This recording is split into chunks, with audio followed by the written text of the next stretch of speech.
Hi guys! Magandang umaga po. At ngayon naman po ay samahan nyo kaming mag-asawa.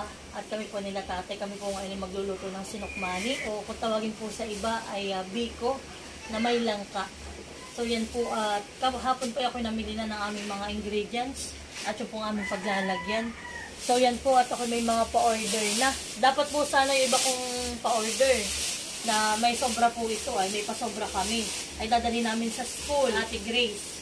Kaso po nangyari, dahil nga po masama po ang panahon at may shoreline po ngayon na naman, mahangin, tapos po malakas ang ulan, ay ano po ay pinabatid po sa aming lahat ng munisipyo na wala po, cancelled po ang pasok. Pero syempre kahit po cancelled ang pasok, tuloy pa rin at marami na po kaming pa-order. So yan po, ang binili ko, canister po, microwavable po yan, 500 gram. Tapos po ay yan, nagbili po ako ng, ang lulutuin po natin ngayon ay 5 kilong malagkit. So bali po 5 kilo rin na asukal po ang ating ilalagay. So yan po. Ang kilo na po dito ng asukal sa amin ay 72 pesos. Tapos po ang kilo naman ng malagkit ay 60 pesos. Tapos yan po, lalagyan din po natin ng star margarine. Ito po ay 2 guhit. Tapos yung asawa ko naman po ay nakapagtapas na po siya ng niyog. Ay amin na lang po ipapakudkod at mas madali po siyang pigain pag po yung kayod sa yung makina. So yan guys, samahan niyo po kami magluto. So yan po, kanina po yung asawa ko dito nagtapas na. Yan po. Ilan yan mahal? 2, 4, 6, 8. Ayan, tama na yan, 8. Malalaki naman ay, kaya okay lang.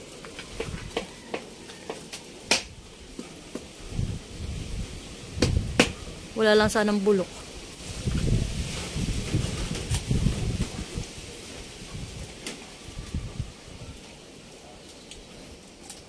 Masa mahal ay maanta. So yung isa po hindi namin isasama, yung kaunahan po at may ano ay may tubo po. Ay pag po may tubo ang niyog ay baka po lumasay maanta. Dapat po ganun lang ang aming kakayudin. So yan po, at malakas na po ang ulan dito. Yung asawa ko po muna aalis at magpapakayod. At ang kasang para walang buhangin. Atin, kahit naman yan eh. So yan po, at aalis na po. Yan. Ay, meron pa natin paghahalo. Yan naman po, ako muna ay magsasaing na itong aming malagkit. Yan. Dito ko po yan isasaing sa dalawa naming saingan.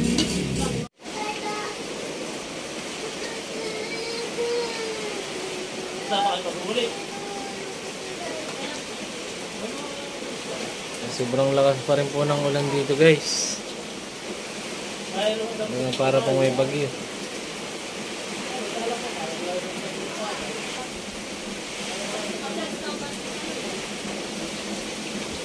Tatay ay gagawa na ng arnibal. Ito po ay para magkaroon ng matingkad na kulay yung ating sinukmani. So yan po, at yan ay bali 5 kilong asukal. So ito naman po yung ating ginata kanina na niyog. So yan po, tamin na yung pinagtulungan ni tatay.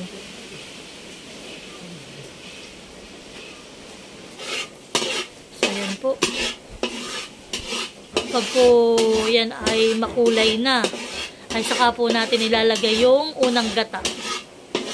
Pag po magagawa ng sinukmani o biko, ay unang gata lang po, yung kakang gata. Yan, nag-iinusbok na. Yan po, ilalagay na natin ang kakang gata. Yan, nag-aalimpuyo.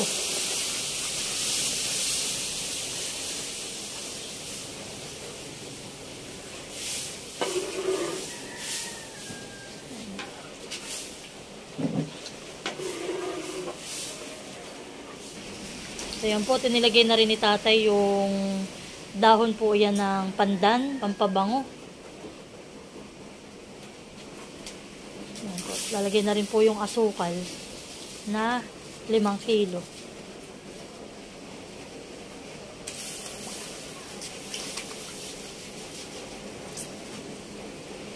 Yung bango ng pandan, nangangamoy na agad.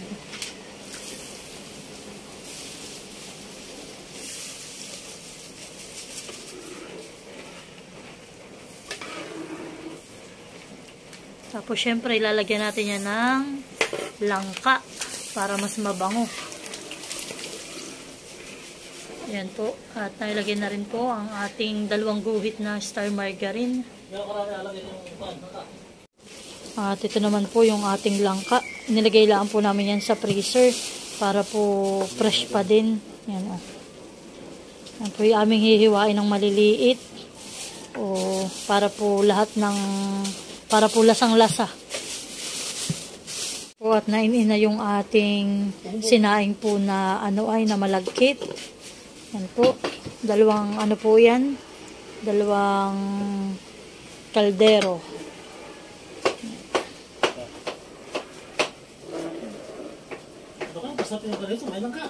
Oo, tatay. Malasa po.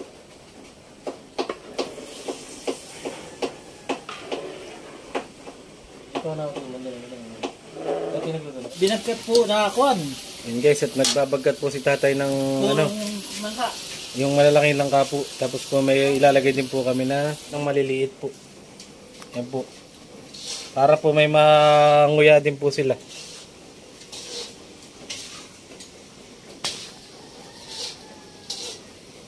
Yan guys, at talagang kumukulo na po itong ating gata, saka po yung asukal. Maya maya po ilalagay na po ni tatay dito yung malagkit na ating isinain kanina. Yan, shout out po sa mga may paborito ng biko or sinukmani po kung tawagin dito sa Infanta. Yan po. Mag-comment po kayo kung sino may mga paborito sa mga ganitong lutuin, mga kakanin. At kung paano rin po ninyo lutuin sa inyong lugar po yung mga ganitong biko. Dito po sa Infante, ganito po ang style ng pagluluto. Kanya-kanya pong kanya-kanya pong version yan. Kaya po minsan may nagko-comment po na ay ganito po ang pagluluto. Yan po yung nasa sa inyo kung paano ninyo lutuin. May kanya-kanya po tayong diskarte. Yan. At yun po, ito po yung diskarte ni tatay. Yan po yung may pandan kanina, tinanggal na po niya. Shoutout po sa ating lahat. Po dito sa amin. Yan po si Nini. Bobo, no, limunding. Wala ba niya sinukmaning yan? Hindi lang, tikat na kama. Ng kapo. Yung iba po naman ay pwede Lalagyan mo na tikat at tinaday. pwede rin po lagyan ng latik. Kaso po kami hindi pa nakakapaglatik. So yan po. At atin po muna yung papaigahan pa. Medyo magata pa masyado po. So yun na po. Lalagay na ang ating langka. Wow, so yummy, so tasty. Yan. Malapot, malapot na. Aba, tatay. Iya. Wow. Yun. Pati totoo. Yan po yung sinaing na Pati isang dam. malagkit.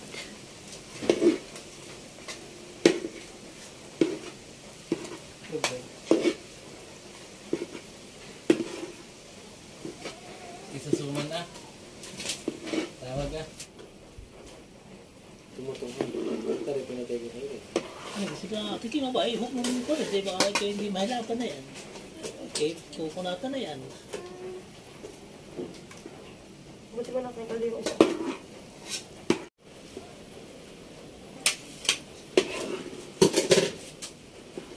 Ito, kuha ko salita. Saan ka nabili? Doon po sa amo ni Kevin, doon na po talaga ako nag-grocery. So yan na po. Luto na po ang ating sinukmani at kami po ay magtatakal na muna. At para po ito yung amin ang may deliver.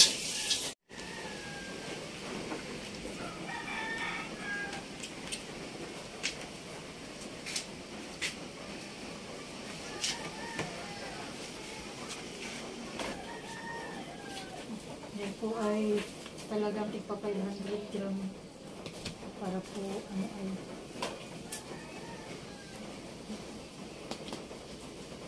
para papareho.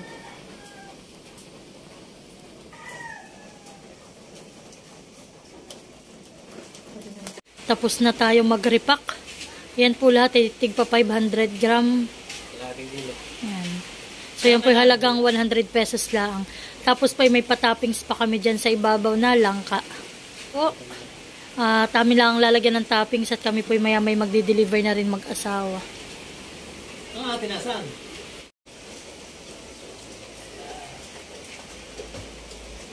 Po ay mayroon ng lagay tayo dito sa ating sinukmani pero lalagyan pa rin po natin ng toppings para po magandang tingnan. Ayan, may patoppings tayo. Yan po ay binagkat ni tatay.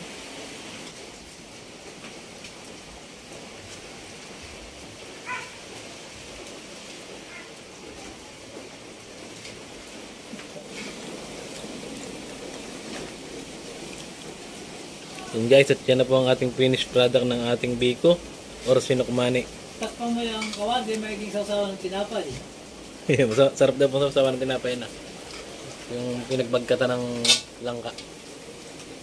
Yan po talaga po namang yan po sa halagang 100.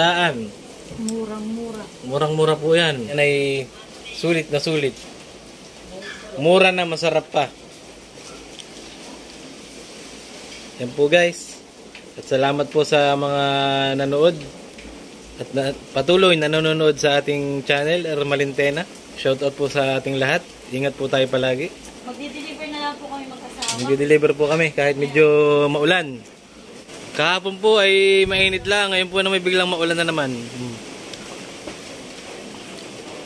Kaya po ngayon ay walang pasok. Cancel po ang klase rito sa Infanta Quezon. Yan, kami po tayo. Diyan po, pagkatapos namin mag-deliver mag-asawa, ay ito naman po ay bibigay ko kay Kuya Ronald kung kape ng date. Bibigyan ko po siya ng sinukmani with Lucky Hat. So ito po, at ang ate Huya po ay nag-order sa akin ng 2 canister at i-deliver ko na po ito sa kanya. Ate Huya, oh, itong order mo.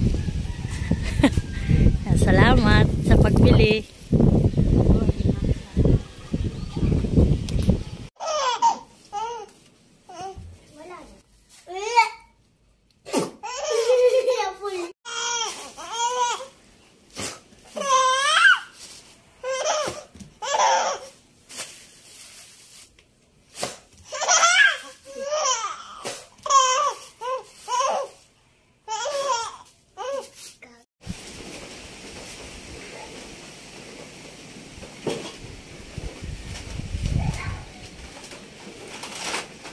So, yan po. At halos po ma-sold out yung aking sinukman. Ito po ay bali, pumatak po siya dun sa 5 kilo namin na niluto. Ay, ang lumabas po ay 30 na tab po na ganito, na 500 gram. Kaming tinira sa isang mangkok na ito yung aming kakainin. So, ito po, 4 na lang po na tab at sold out na. So, yan po. Muli, maraming salamat sa lahat ng bumili, sa mga sukay ko po talaga. Basta nag-post ako, ay talaga pong agad sila ay na-order sa akin. Kung alam po nila siguro na masarap ang aming luto lagi nila tatay. So yan po, at yan, patuloy kami magtitinda ng aking mister. At yan po kami magdi-deliver na. So yan po, bye-bye. Update ko na lang po kayo mamaya. So yan po, at ako po ay may 5 peraso na ipapadala sa San Mateo, Rizal sa ate ko. At yun daw po mga kasama niya gustong umorder. Gusto daw po nila matikman ang aking luto.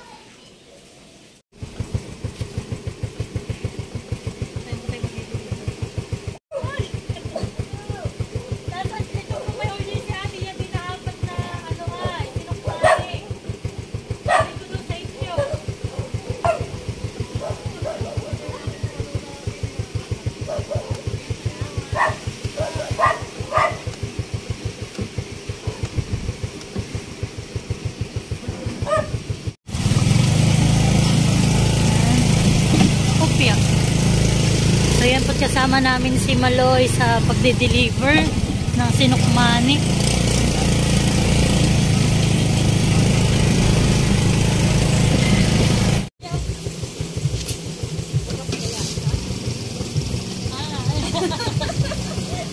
Para di kayo makita tiya sa ano. Kaya kayo mag...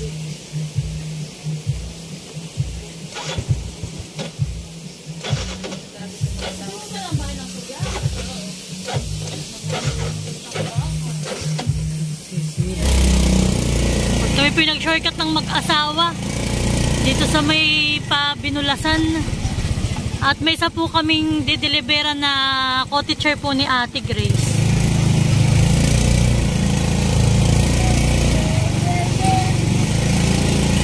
Ito po ay pag-itan ng Barangay Abyawin at Barangay Binulasan.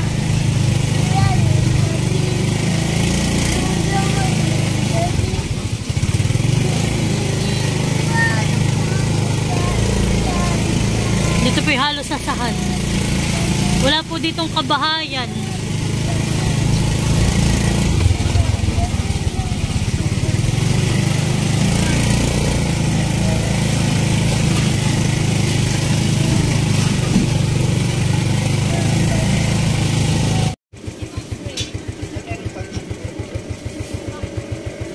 Oh, extra. Yan po yung aming laging driver. Tignan mo naman, nag-order sa amin. Dalawa.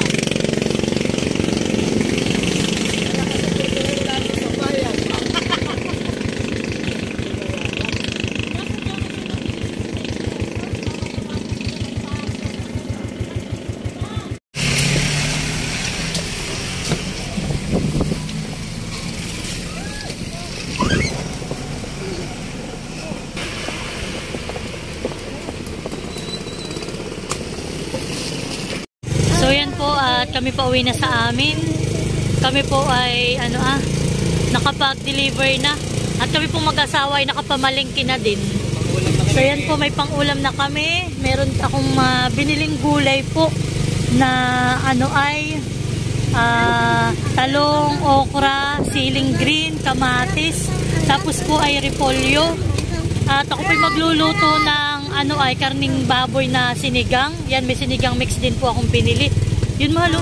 Ako pinagbili lang ng halagang 200 pesos na karning baboy. At talaga naman pong ginto ng baboy. 350 na po ang kilo dito sa amin. Yan po. Ako po lang ay nagbili ng isang guhit na tuyo. At isang guhit po na tapa na maliliit. At laki po itong masarap na ulam pag ganito pong maulan. Pang-ulam po namin ito bukas ng almusal. So yan po tayo magdi-deliver naman kay Ate Grace. Last na po ito. At kami po pauwi na sa amin.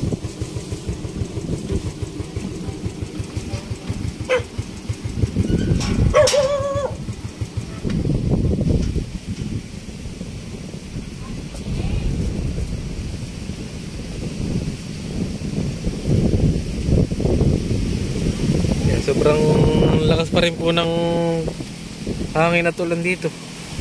Yan po, talaga pong parang may bagyo. Yan po yung amihanin lang po dito.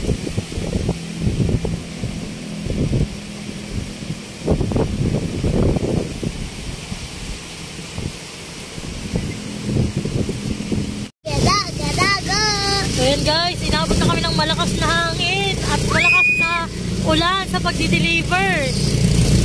Paulanan po ba? Paulanan na!